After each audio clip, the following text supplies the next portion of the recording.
back with Soul to Soul Podcast. I'm your host, Kaylie Marie. My beautiful mother, Carol Ann. We are both Chicagoland mediums, and today we decided to talk a little bit about the topic of self-awareness.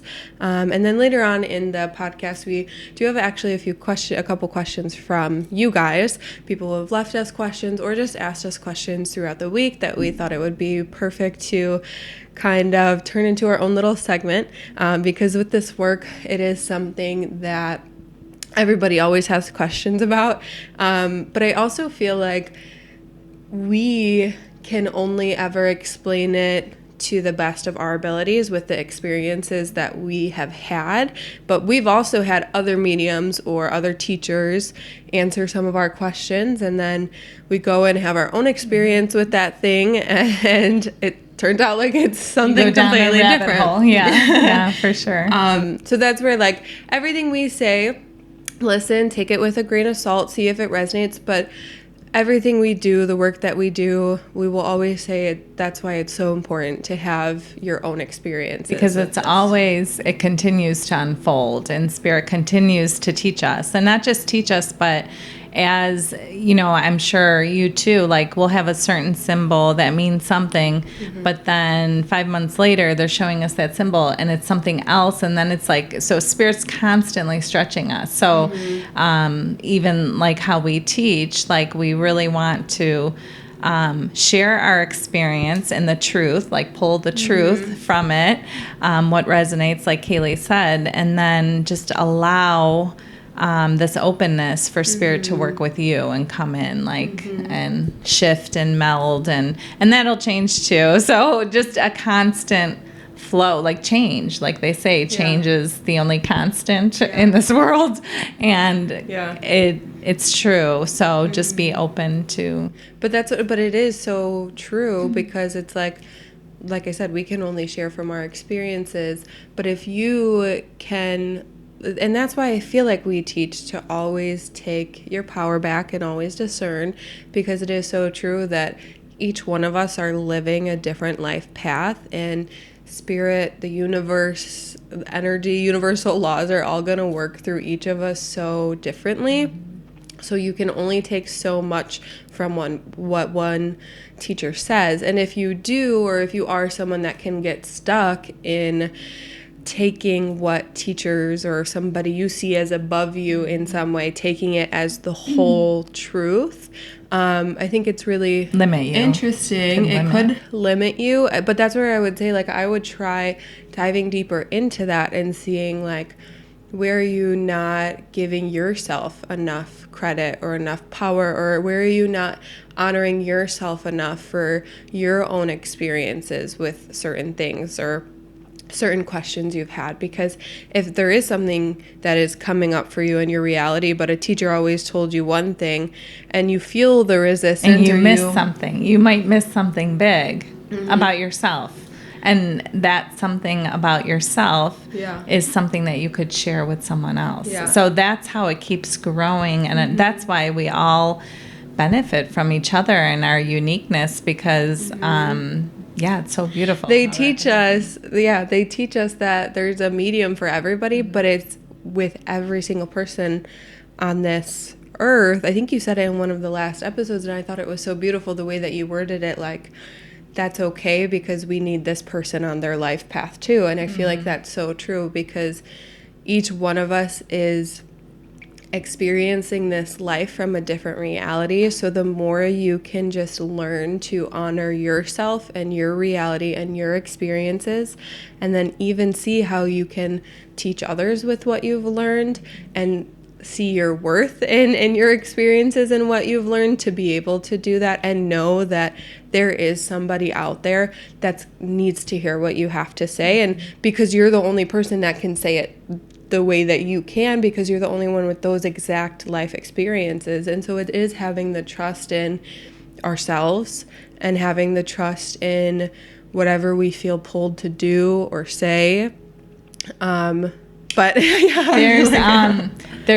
I heard a long time ago, like, you always hear people talk about, like, the different sections of, or areas of mediumship, the umbrella, like there's channeling, there's all the different parts of it. And I heard someone say years ago, like how we're all channeling all the time. And if we could stop and think about that, actually it's going to go into what we're going to talk about, self-awareness. Yeah. But everyone's channeling all the time. And it's like, depending on your awareness, your self-awareness, you can discern those messages that are coming out of people's mouths, because you're hearing what you're supposed to hear, even if it's negative, even if it's like not nice. So it's not like, oh, he's a channeler, she's a channeler, like that didn't sound good.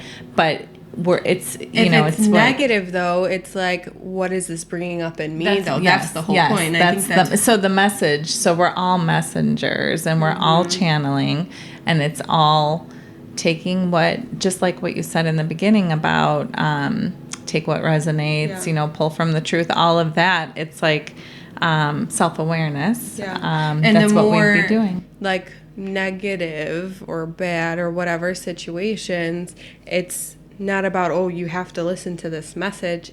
Maybe it's about seeing why you're being triggered with this message or what's coming up for you there. So it is, and it goes really back to how everything is connected and how everything happens for a reason. But like Carol just had a story a few weeks ago about a little boy that she met at the park, and we don't have to get into it. I don't even remember too much of what was said, but I know it was very profound and very healing, and it was just this for little both boy. sides, for him and for me and my friend. Yeah. So it was like, yeah. But it's in one of those instances where it's like, I don't know why this stranger is talking to me, or I don't know why I feel pulled to sit next to this stranger, but when you trust what's happening and how you feel, maybe you're going to hear something that you need to hear, or maybe that person's going to hear something that they need to hear from you. And so it is just about like opening yourself up and just trusting where you feel pulled.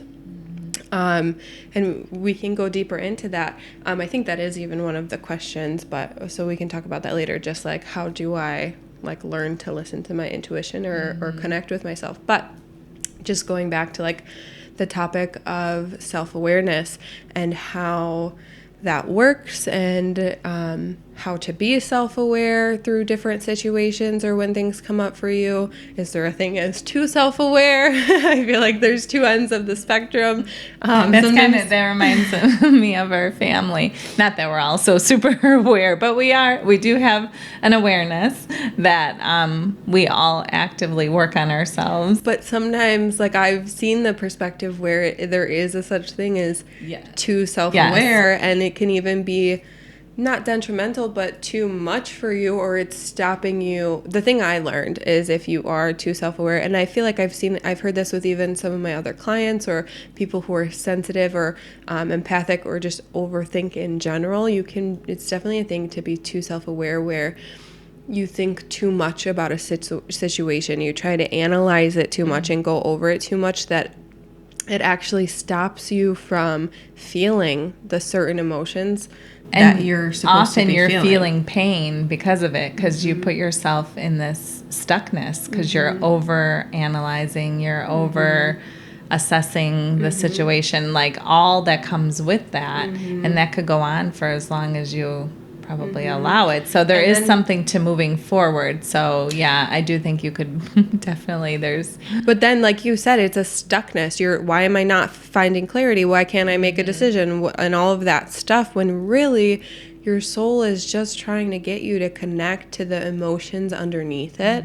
And that's all that needs to happen. I've seen that with so many things. I've had it with myself where I'm like trying to the ends of the earth to figure this situation out or to make a decision. And it always comes when I stop for a second and I feel those emotions that maybe I've been trying to avoid feeling, but also in those emotions of what I'm trying to avoid feeling. So say it's like I'm feeling like alone or separated or rejected from those around me. I don't see how I just don't resonate with these people, or they just don't connect with me, or I don't feel connected to them in that way. So then I can go into that feeling of, well, what's wrong with me? Why don't I feel connected to them? Why can't I just do what everybody else does? But then if I go deeper into that, and number one, I can you have to honor those emotions coming up for you. So you have to validate yourself and say, I understand the situation. Yeah, Kaylee, you have to like literally talk to yourself sometimes. Like, yeah, Kaylee, I understand why you feel that. I see why you feel that in this situation, and remind yourself that anybody else in this situation would be feeling the exact same way if they had your exact experiences. But once you validate, then you have to like flip the script a little bit on yourself and see how, just give yourself what you're needing to hear. So in that moment, seeing how you're, I'm not so separated from everybody, and we are all connected, and we are all just on different paths, and maybe I'm putting more meaning to the situation that I need to put more meaning to. Maybe it's just a situation, but it's myself that I'm like making it mean all these certain things that it doesn't have to, that I can let go of that and help me work through this situation to feel more connected to, those outside of me. I have a little example of just our podcast. Like we sit down, like we kind of sit down and then we talk about like what's going to come up, whatever. And there's many times that just starting the beginning sentence that we have to redo. And our very first podcast, and I was like, oh wait, we didn't bring spirit in. But what we did was took a breath, took a moment, and let go of, oh my God, should we do this? Should we do that? Whatever. So like what you're saying, it's kind of along the same lines, different situations, but stopping, feeling the emotion, feeling the connection, reconnecting back. And then we start every single time now. And it just flows. Opens. Yeah. But that's like big. And we call it calling in spirit, but it's calling in spirit. It could be calling in your spirit. It could be calling in your guides, your loved ones. It's whatever you believe in, whatever you want to connect to, that's going to get you to that space. Call it whatever you want. Say whatever you want. Do whatever you have to do. The point is to just get you to that space where you're going to take a breath. You feel connected to yourself. Your mind gets quieted. And then you can move forward. And it is a really beautiful thing. And I feel like people can get so stuck on the words or what you call it. And that's what I was going to say. I heard one of my favorite quotes from Tony Robbins is, nothing in life has meaning except the meaning that you give to it. And it's so true. Like I said, I was giving these certain situations certain meanings about myself and about these people in my life, about and then I'm trying to figure out, what does that mean? What am I supposed to do with this meaning? But I'm starting to see like, but how is it like the meaning that I'm placing onto the situation that I can let go of? Because maybe I'm placing this meaning on this situation that's being placed based off of fear or worry or lack or whatever it is. But I forgot where I was going. What you just said something that I wanted to jump off of really good. Just bringing in spirit. Oh, so that's what I was going to say. I feel like people like can get turned off or turned away when it, like if we say calling in spirit, but it's in the end it's all the same. It's calling all the same into energy. the present moment. Really, that's so calling in spirit, calling into the present moment, being still, integrating like the moment, and then moving from there. And that's how it connects to like what I was saying with the meaning, is that it doesn't matter what you call it or what it means to you, but if it means something to you, whether it's calling in myself, I'm going to connect to myself, or I'm going to call in God because that's who I connect with, because that's who I feel supported by, then that's what I'm going to do. And if that's how it helps you, that's how it helps you. It still gets you to the same place. So with me, if I'm calling in my, I'm putting my faith in myself or my support in myself, and I just need that breath to connect to, my soul or who I am is going to get me to that quiet space, then that's good. But it's all the same energy. We're just calling it different things. But which is good. I think it's good to have something that you believe in. I think that's what it is, though. That's what gets people to, I don't know, like move forward with certain motivation. Well, I think it gets you closer to yourself. Like, so, me connecting with spirit has gotten me closer to myself. I didn't start off like, oh, I want to connect to Carol. That's not how I started off, because mine, started a different way. But I learned really quick what I was doing, and it was a reconnection to myself, which is the all spirit, all of that. So yeah. Let's go into more into self-awareness and to help people figure out how to be more self-aware. I think it's something that I learned very naturally just growing up, watching you, which, like I said, my journey is now figuring out how to be not too self-aware. And so it's always funny how everything comes full circle.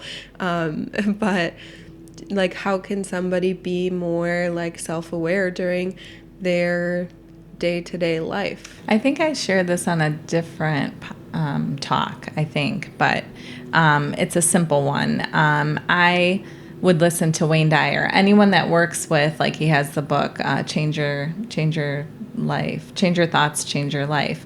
And so anything with the mind, thoughts, and there's many other teachers out there. He's just my favorite so when I listened to that YouTube, it was our mind is constantly playing. Like we said before, there's so many thoughts that go through our mind all the time that we're just not aware of. And they're little things like, oh my God, my hair looks like crap today, or oh God, now I got a new wrinkle. But constant. So for me, I just started paying attention to my thoughts, and it comes and goes and ebbs and flows depending on the life experience that you're in, because sometimes you're more harder on yourself. So it's not like I mastered it, but I know what's healthy, or what I need to do for me to be in alignment with love. And so I just used to, I remember exactly where I was, where it was like a shift. And I was pulling up in my driveway, and I had so much on my mind, and I'm like, what is wrong with you? And whatever. But for whatever reason, that sentence stopped me. I was like, I heard that earlier today. I'm like, oh my God, I said that twice today. And then I was like, okay, just pay attention. So then it came up again. So it was like a dialogue that I would say, I don't know how many times a day, but this particular time, I caught myself at the second time. And what is wrong with you? And what I was taught at some point in my learning, to don't leave it like that, switch it with a positive. So at the time I was like, no, what is right with you, Carol? Oh, you're this, and I started naming things that I liked about myself. And then, but I don't say that phrase anymore. And I too, this is so good. That's why I love when we talk about all this stuff, because, it brings me back to my own practice, my own journey, and starting observing my thoughts again, and getting in alignment with, I'll just say, with love, because that's what it is, because you wouldn't say that to yourself if you were being kind or loving. So that's like a simple thing, just observing your thoughts. But I want to go into that even more, because there's some people, I feel like, that don't even realize how much your thoughts affect the reality of your life and what you're seeing, or your perspective. Your thoughts are your perspectives, or how you're feeling. It's a reflection of everything going on inside of you.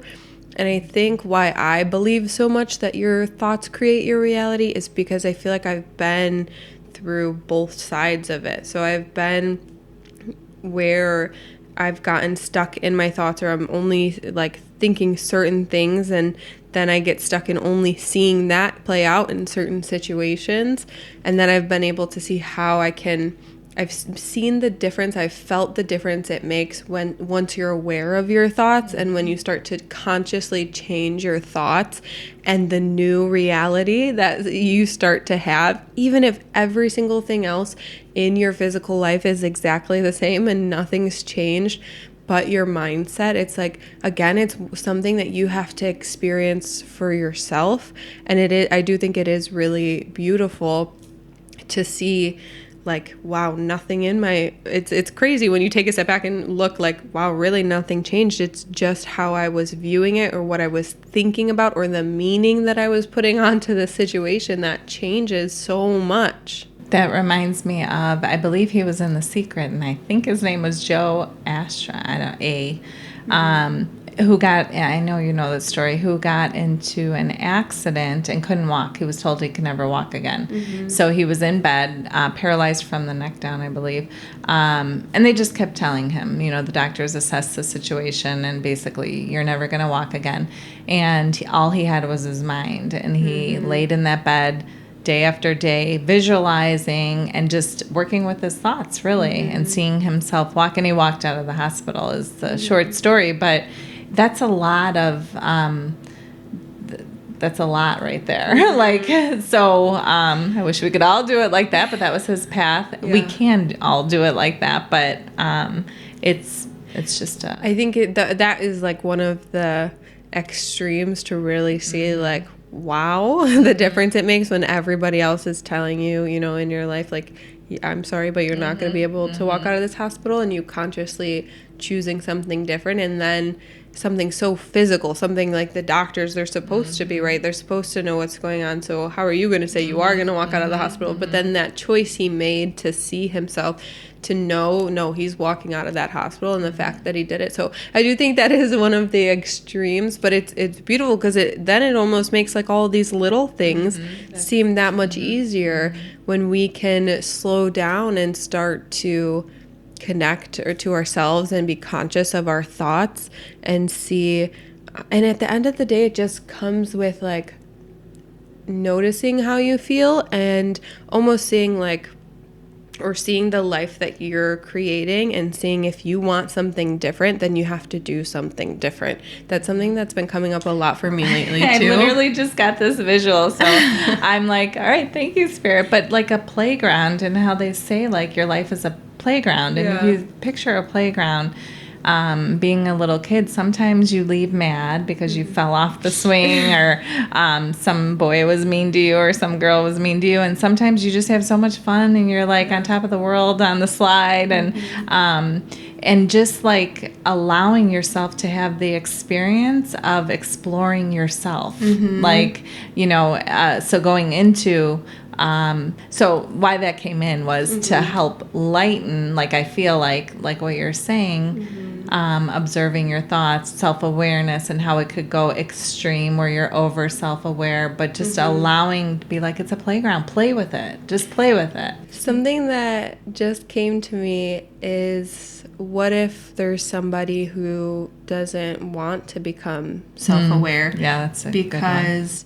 there's something that they're going to find out about themselves that they're afraid is true. And I think I understand why people could feel that way, or the fear that might come up. But I think what's so beautiful is you learn that what you're so afraid is true about you is usually the exact opposite of how you actually are. You just have to give yourself enough love and honor yourself enough to see the ways that you are the exact opposite of what you fear. So if somebody grows up and for whatever reason doesn't have a good relationship with their dad, and they grow up and they're like, I don't want to be anything like my dad, and so that's what's fueling them and creating their life, and it's but their focus is, I don't want to be anything like him, blah blah blah blah blah blah. Then it doesn't, like, they're not giving themselves enough credit for everything that they actually are in the ways that they're not like him. But and then every time this person messes up, they're going to see, I'm just like my dad, then this is how I have to change, or I'm just like him, or he would make the same things. And it like it keeps you stuck, or it just pulls your energy down sometimes, I feel like, instead of seeing or learning to honor yourself, like I said, in everything that you are, and how, number one, you can't be just like your dad because you're a different person on a different path. I was literally just going to say that, and self-awareness will help you see Do I do things like my dad? Absolutely. That's where I came from. That's my environment. So now you're self-aware. Do I do things like my dad? Yes. Now you have a choice. You get to bring it to yourself and say, do I want to keep doing things like my dad did it? Or do I want to shift? Or what is that? Does that bring up a pain? You know, because my mom would bake all the time. Not that I'm baking, but if I made cookies, I'm like, oh, I do just like my mom. That might be like something I want to continue. Like, yeah, I love how, baking brings me joy or whatever. But again, the self-awareness, like what you said, you're not your dad, but understanding, of course you do it like your dad. That's of course. But now you're aware. Yeah. So now, here, go do it the way you want to do it. Now go find yours. But it's that self-awareness that helps us become conscious of ourselves, of our actions, of our choices, and it allows us to take our power back in our lives and begin to create our lives consciously that we want to create. It's just getting through some of those harder emotions or admitting things to yourself or admitting when you mess up. But the other thing that's been coming up is letting go of the judgment that we have about every single one of those things.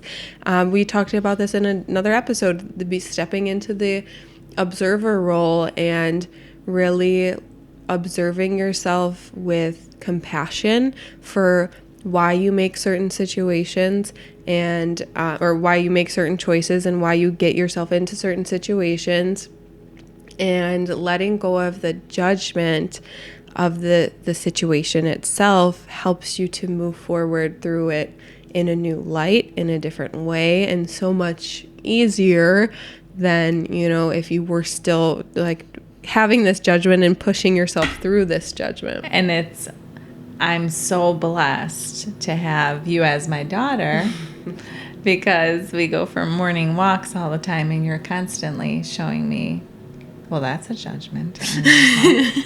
Oh, well, that wasn't very nice. And I'm like, damn it, Kaylee. You're right. So sometimes it's easier to see it when the person next to you is experiencing some of it, and then it just helps. So the awareness piece, you're aware, we're in a conversation, and you gotta then practice what you preach. So then when it comes up for you, it could be a little, I don't want to take that from my mom and take that on. So I'm gonna shift this, and it's good. Okay, we're going to get into our views with answering some of your guys' questions. Like we said in the beginning of this episode, it is going to be like a little segment from now on where once we have enough questions, or anytime you guys feel the need to ask us anything or you want to leave a comment on one of our videos, please feel free. We love answering questions, and I love being able to also, like we talked about, give you your power back in your own questions and let you have your own experiences. So we love being asked questions. So we're going to get into some of the questions that some of you guys left for us throughout the last couple weeks.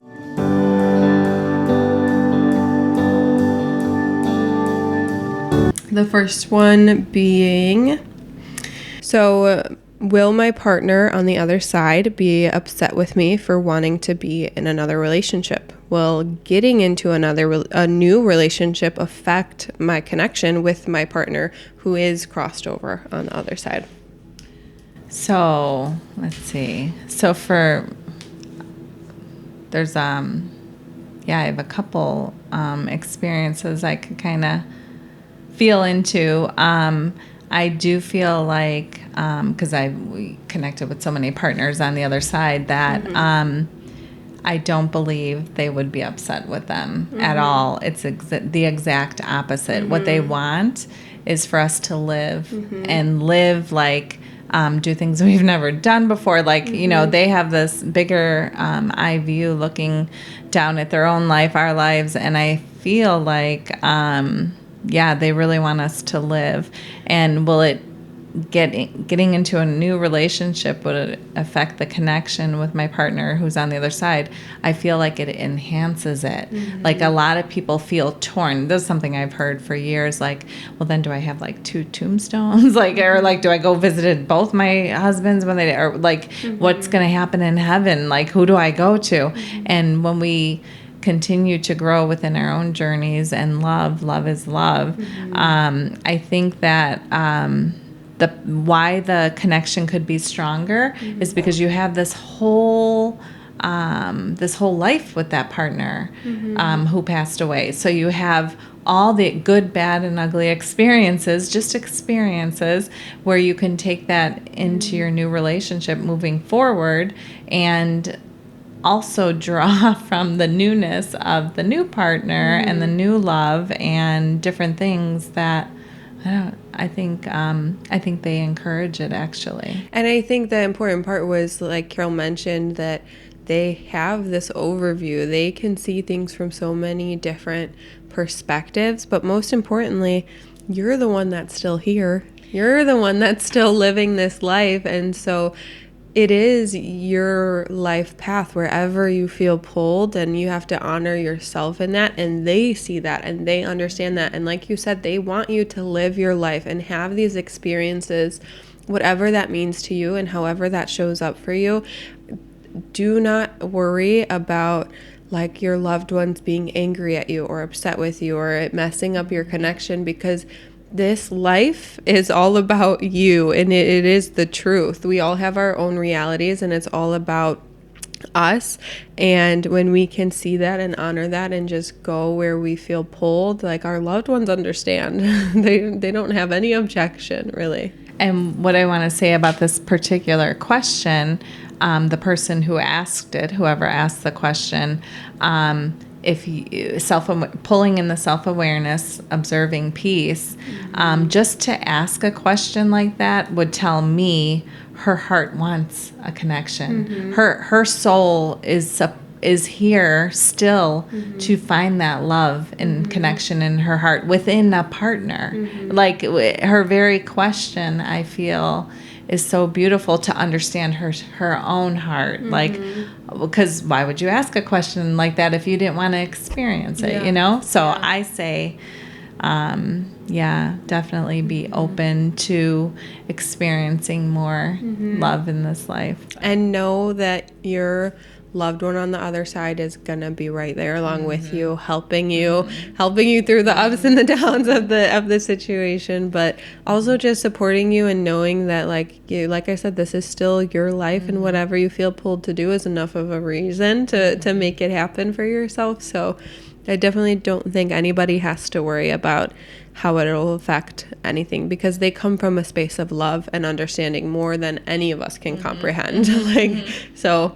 Yeah, my friend was just telling me a story last night, my friend that's staying with us, how she had this dream where Jesus hugged her, but she went to bed upset and asking something. But anyway, the way she described it, she said to this day she could still feel the love. She's like, it's not, she's like, I've had unconditional love, from my mother, from other people. Like, it is nothing like that. And so whatever you just said about like more than we can even understand, like she went on for a half hour about the story. I'm like, that was like a near death experience. I think they're called something else, like a living spiritual experience, but same connection, same feeling, same undertone of she's changed forever.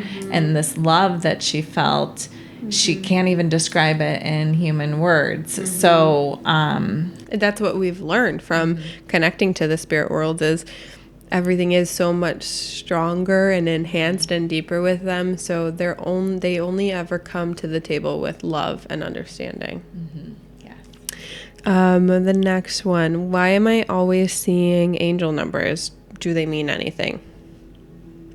Yes. For me, before I just Yeah, it's so crazy. When I go back to the beginning of my journey, it was all about angel numbers. I had no idea. I literally was Googling everything because I was like, what's 444? What's 11? And I didn't understand because I never,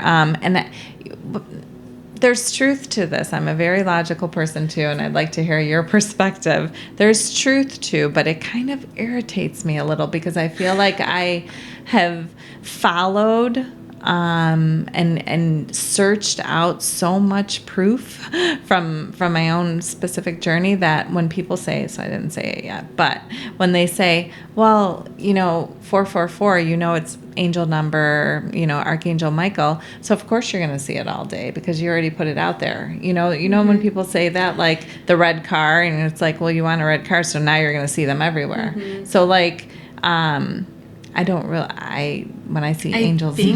What it shows me is there's a level of awareness. I was just going to say that's a level of going back being to the in the present moment, because maybe they're right. Maybe they were there this whole time, but there's something in you that's different. Slowed down. You're slowed down. You're more conscious of your you're in the present moment. And that's really half of what this life is about, because the present moment is the only thing that actually exists. And so that's why when people say, like, I see these angel numbers all the time, I don't know what they mean, do I have to look up every single one of them? I really tell them, like, when you're noticing the angel numbers, it's synchronicities, and synchronicities mean you're exactly where you're supposed to be in this moment. And so when we can let go of like everything else that we're putting onto it and just see that it's the awareness that we're having in this moment, and we're trusting it. Like if and there are times where like you feel pulled to look up the meaning of an angel number. I'm at that point where I do see them all the time, and I'll just acknowledge it and let it go. But there's a random time where a number will come up and I haven't seen it in a while, or for whatever reason I feel pulled to look up the meaning, and I do, and it resonates. So it's like, no, you don't have to look up the meaning every single time for every single number that comes to you. You don't have to look up the meaning, but I think there is a tone of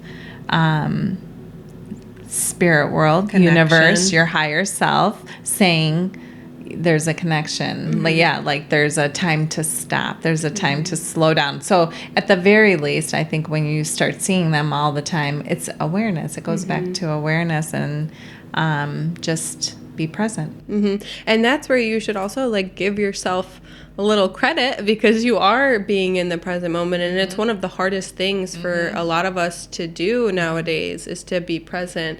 And so if you're seeing the angel numbers everywhere, I think it's just a really beautiful sign that you're exactly where you're supposed to be, and you're in the present, and you're noticing the things you're supposed to be noticing is all. Yeah.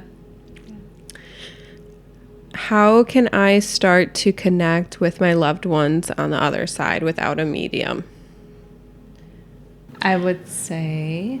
I feel like we talked about this. Yeah. We talked about it a lot. Just the simple 222. When my brother passed away, I was already in mediumship classes at the time. So I had a small awareness of like angel numbers. And like I was just, I had the stroke 11 months prior. So for me, it was, I would have grabbed at anything, but I was like, angel number. I talk about angel numbers. I gave him 222. I'm like, look, this is your number, because I wanted to give him something from me. And then I allowed him to give me his own signs and what would be his calling card type thing. But 222 was one I gave him. So that's like immediate. I would say like put it out there and just have a conversation. Talk to them. Yeah. Yep. And it's trusting what you receive and not second guessing it or doubting it, because you know your loved ones and their energy more than any medium anyone can tell you. And so I can't tell you, no, you're right, that is your loved one, or no, you're wrong, that isn't your loved one. And so it's trusting what you receive and talking to them and honoring that and honoring what you receive, the chills that you receive. I just had a reading yesterday, and at the end, someone came through very quickly that he wasn't expecting, and he said, oh my God, I just got like chills through me. And I told him like that was your loved one allowing you to feel his presence, and it's honoring that and noticing those subtle things. similar to like the angel numbers or the signs, whatever signs you give them. It's about being open to receiving them and then taking them for what they are. And so like going back to the 222, because you were saying trust what you're getting. And I go back to my personal journey with it. Like I had a lot of people around me, family, friends, who are like, 222. Oh, PJ's 222. But I was like, oh my God. Oh my. So when you honor and accept it, it being, this is my loved one, when you trust it, I just continued to get more and more. And I trusted it so much until I got to the point where my family started telling me stuff about 222. And I knew I made it then. I was like, oh God, thank God. Yeah. Thank God it was really PJ. But because that part of you, like when you're alone with trusting yourself, I think that, that's where, so yes, trusting it and more and more will come from it. Yeah, for sure. This is a good one. I'm nervous about what kinds of messages will come through during a reading. What if it's something I don't want to hear? Yeah, I hear that we hear this lot. All the time. And it even goes back to a little bit about the first question, that our loved ones have a deeper understanding and a deeper love more than we can comprehend. And so with readings, the reading is so much more for you and your journey and where you're at and what your soul needs to hear to help you move forward. Like I said, you're the one that's still here living this life, and they want to help you. This life is meant to be enjoyed, so they want to help you heal and let go of anything that you're holding on to so that you can enjoy this life. And so the messages that come through, at least when we connect with your loved ones, and the intention that we set for our readings is always to bring through the messages of highest good that are going to help you move forward on your journey. So it's okay to be a little nervous. It makes sense, but please don't ever be afraid of what's going to come through, because we don't predict death. We don't tell you to, leave your relationship or move out of the state. We'll never say anything like that, because it's not authentic. It's not, connected to what Spirit's actually saying. If there is a psychic or a medium that does tell you that, that's their own stuff, their own projection of whatever they're feeling putting on to you. And that's where discernment comes in, to let go of all of that. But really know in your heart when you find the right medium. And that's why it's important to find the right medium and who you connect to, and make sure that they do feel authentic to you and connected to you, or you feel pulled to them. And at the same time, it wouldn't be the wrong medium, because you're going to hear what you're supposed to hear to discern. I have had situation and wrong mediums in my journey, but they all taught me something still. They taught me, I was like, oh my God, I don't do that. Like, I remember I would constantly compare, like, I would never say that to someone or something, but it was helping me find me. So I kept going to different ones, and I was on a mission to learn, but I just wanted to learn all of it, like how other people were, not to judge them, but to, like I said, see myself even deeper and honor myself even deeper. So even I was just saying, it still wouldn't be the wrong medium. Yeah. No, it makes sense. But just trust. And when you come into the reading with the intention that it's for your soul, it's for your healing, again, that only strengthens that intention from the both of us, and you're going to come out of it feeling different in a better way. I don't think I've ever had anyone say opposite. So And the last one for today.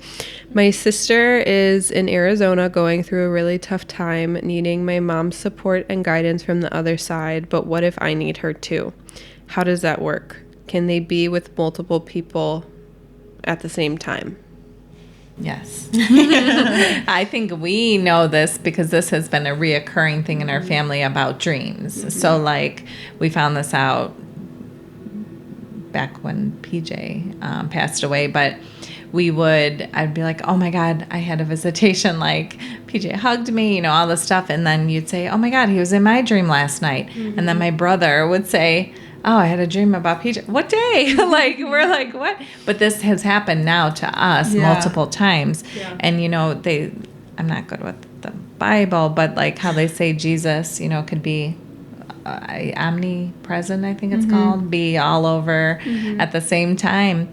And that's one of the, I think, the aftermaths of leaving this 3D world is that very thing. They don't have the same limitations. No limitations, yeah. So they don't have the same limitations, the same time frame as us, none of that. And so even on the idea that they're on different timelines and moving through different dimensions, so they can be at more than one place, because again, when they're with you, it's not like they're in their physical body in the ghost form and they're here. It's more of a mind to mind connection with your loved one, and so they can connect to your mind. Their spirit is everywhere. The spirit world is everywhere. And I remember now my older sister would know it, because my mom and her sister were pregnant at the same time. I think they might have been delivered 2 days apart. And my aunt lived in Indiana, I believe, my mom in Chicago, and they both saw their father. So I forgot, he was in the delivery room, and I forgot the story, and my older sister might remember, but it was this, she Beautiful. told me that a lot. You would think I would have, but I probably wasn't that, like, oh, that's cool. Yeah. And now I'm like, wait. Yeah, that's exactly what you're saying. No, but yeah, so your loved ones can definitely be with multiple people at one time. It's just trusting it. It's just how we, in our own experiences, have learned that it works that way. So just trust, and don't be afraid that if someone else needs you, like if your sister needs your mom, and it's okay for you to still need her too, and to call on her and to talk to her. So okay, well, I think it's ending or nearing that time where we finish up sitting down and talking with you guys. I love each time sitting down with you, Carol or Mom.